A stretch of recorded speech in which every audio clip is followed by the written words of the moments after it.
Greetings, ladies and gentlemen. My name is Donnie, and this video will be proving the arc-line formula between 2 points, as you can see over here. Note that this function is always changing. It's always changing.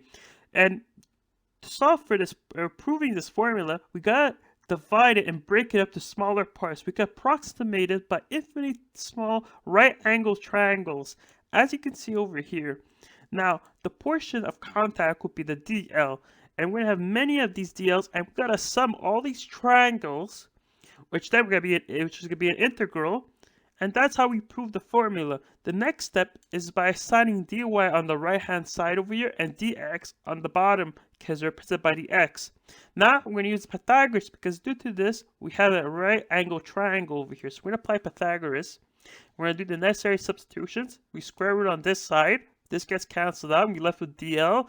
Then we're going to extract this DX, as you can see over here. And in 2 steps, we're going to be doing a square root on this DX, would be a singular DX outside of the square root. And over here will be simplified like this. Now, we can take the integral on both sides. This DL gets cancelled out, it should be a singular L. And now we got to apply our bounds. So we have it to A to B, right? We just applied, and that's how you prove the arc-line formula. So please leave a like and subscribe, and I hope you guys have a wonderful, great day.